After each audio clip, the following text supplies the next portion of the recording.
Edith Fiore, psicoterapeuta, nunca había creído en las vidas pasadas. Pasó 9 años estudiando psicología clínica en las universidades de Maryland y de Miami y creía en el método científico.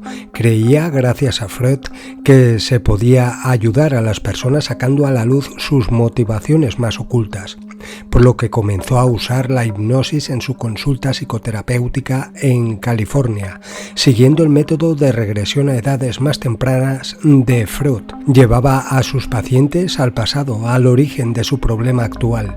Una vez que el trauma olvidado era recordado y trabajado, el problema del paciente se solucionaba.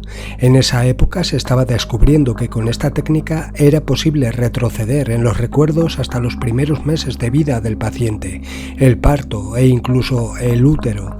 Fue un concepto revolucionario y ridiculizado por los psicólogos de entonces, que entendía que era imposible, ya que los cerebros en esa fase no estaban lo suficientemente evolucionados como para albergar recuerdos. Sin embargo, la doctora Fiore había podido experimentar este tipo de hipnosis con éxito. Un día, durante una terapia regresiva, pidió a uno de sus pacientes que fuese hasta el origen de su problema. El paciente le respondió lo siguiente: 2 o 3 vidas atrás fui sacerdote católico, y le comenzó a relatar una vida cuyas actitudes podían explicar sus actuales problemas. El paciente no solo se curó de estos problemas, sino que se sentía mucho mejor en general. Poco tiempo después le ocurrió un caso similar, donde también el paciente se curó. A pesar de sus creencias y formación, las evidencias de sanación eran claras, por lo que comenzó a usar la regresión a vidas pasadas con todos sus pacientes. A raíz de estas regresiones, descubrió que en muchas ocasiones el trauma que generaban los problemas en la vida actual se había generado en la muerte en una vida pasada. Con solo reexperimentar la muerte a través de la hipnosis, los pacientes sanaban. El problema no solo podía haberse generado por una muerte violenta, sino también por una muerte con una carga emotiva muy fuerte: ira, tristeza o pánico. Estas emociones no resueltas quedan en la memoria y aparecen como síntomas o fobias en vidas posteriores, hasta que son resueltas. La doctora Fiore hacía revivir la experiencia al paciente mediante hipnosis y trataba las emociones consiguiendo la curación. Fruto de estas regresiones es la frase de Fiore: ayudé a más de 1000 personas a morir, todas en mi consultorio. Pero luego también descubrió que muchos pacientes suyos estaban siendo poseídos por personas que habían fallecido y que estaban ocupando los cuerpos de sus pacientes, los estaban drenando energéticamente además y reviviendo los vicios y las adicciones que tenían cuando estaban vivos. By surprise, actually. I had no idea what I was getting into because I did not believe in reincarnation. I thought it was a fantasy. In fact, it didn't even enter my mind that this really was anything worth investigating. When one day a patient came in with a problem, a sexual problem, and I used a hypnotic regressive technique and took him back to what I thought was going to be an embarrassing event in the current life. And all of a sudden he started talking about being a Catholic priest. And I thought I'd made a mistake in interviewing the man. How had I overlooked this? And then he said he was Italian, and there was no trace of an accent, so I was really bewildered. And then when it turned out to be the 17th century, I thought, this man is making up a story, what is this? But anyway, I followed him along, and he went through his life, and of course as a priest he couldn't have sex and that sort of thing, and then he died of a heart attack at the age of, in his 50s. And then came back a couple of weeks later, completely cured of his sexual problems. And having been a therapist for many, many years before that, never had this sort of result happened so quickly. So I was very impressed with what a fantasy could do. But still, I didn't entertain the notion of using it. Then 2 patients later, both flipping into past lives, convinced me that this was something that would be very worth using on a regular basis. So I began to, feeling very foolish about it, using it a little bit here and a little bit there, and now I've been using it for 10 years and feel very comfortable with it. It's very effective, as you know. In other words, it works spontaneously into your practice. That's how it started, and now I use it deliberately. Yes. And currently, I understand that more of the work that you're doing is in the area of spirit possession than past life regression. Well, it's about 50-50. It just depends what is the cause of the problem. If a patient comes in, I have found that generally there are 2 main categories that cause the symptom or problem. One would be a buried memory, either in this lifetime, but it would have to be extremely traumatic, and it would have to be a buried memory, or something from a past lifetime. That's one category. The other category would be possession by an earthbound entity. Now, possession is a very heavy-duty word. I'm not talking about demons at all. I'm talking about the grandmother that drops dead, that's frightened or clings to the person, and then before they know it, is within the aura and the body of the person. For you to even entertain a notion like that would almost imply that you completely abandoned your psychological training. Yes, it does seem that way. Actually, I find that I'm using very little of that earlier training, and I'm sure my professors would be rather horrified by what I'm doing, but it works, and that's been my whole approach. Actually, I'm not 100% convinced, even after using these techniques for 10 years, that there is such a thing as reincarnation. I'm not 100% convinced, or that there are spirits, but it seems very likely that both of these concepts are viable.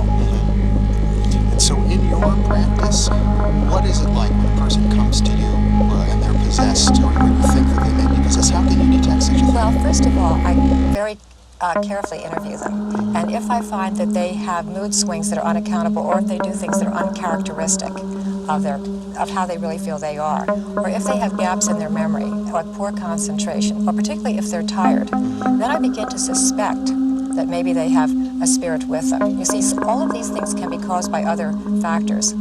For instance, tiredness can be due to allergies or just even staying up late at night. But if a person is chronically tired, and particularly if the onset of this behavior occurred after a hospitalization, or being in a setting where there are many spirits, for instance, hospitals, funeral parlors, cemeteries, that sort of thing, if they one day changed, then I'm very, very suspicious that this is what's going on. And it's a relatively easy thing to solve the problem. A sudden change in personality would be indicative of that, or very much so. Some type of behavior which comes on as completely uncharacteristic of a person. Yes, now that's if the possession occurs when the person is an adult. But if it occurred when they were a child, for instance, when they had their tonsils out at age 4, when I'm seeing them up here in 1986, when they are already, say, 40 or 50 years old, they've had that other person with them for so long that they feel that that's who they are. They can't tell the difference, and so their behavior just has some swings in it. It's not really that uncharacteristic. What if a person comes in and says to you, as many people might, "Oh, I'm just not myself today"? Does that mean anything? A little thing goes off in my mind. I mean, it's just one little clue. I see myself as really a detective more than a therapist sometimes, looking for clues, gathering clues with the patient as the co-detective. And then we put our heads together when we get enough of these clues and we figure out what's going on.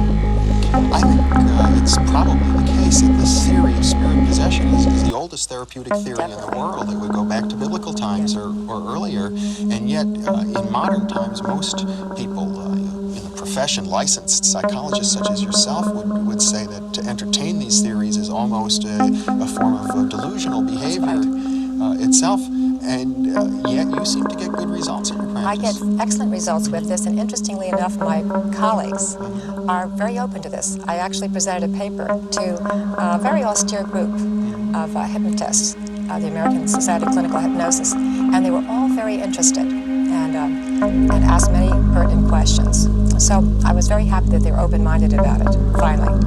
I suppose one might say that whether or not spirits exist, whether or not reincarnation exists, you have a working model which is different than the conventional working model, and which maybe allows you to have therapeutic insights or therapeutic rapport, which is not possible using a conventional approach. I'm not really sure what does the trick, but I just do see that it works consistently.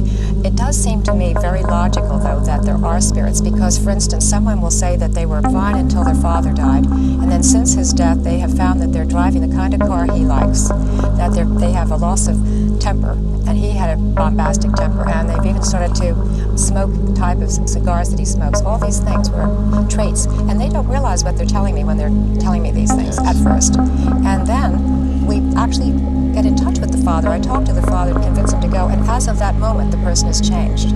Now, it could be a very powerful hypnotic suggestion, but many times, all of these clues were there long before they stepped into my office, you see. I should suppose that it's the last thing the patient is expecting when they come to see you, that you're going to tell the father this. Yes, exactly. And what I'm now finding is that in the majority of cases, and it's hard to know percentages, but I would say if I had to be pressed into a corner, that about 90% really want that spirit to be there at a subconscious level. And so I don't do research with each case, but I have a hunch that if I did, I would find maybe even a higher percent, that this is really an invitation. So that when they were having their tonsils taken out, they were so terrified as a spirit out of the body that when this helping spirit came, they just clung to that helping spirit and invited that person to come back, sort of like a security blanket. But now it's 31 years later, you see. And down deep, they still want that loving, comforting person to be with them, and the other person is still in the caretaking role. And either one, at least the patient doesn't realize at a conscious level what's happened, but under hypnosis it becomes very clear. And then when the spirit leaves, there are great tears and they miss the spirit. It's very interesting. And they had no idea the person was there consciously.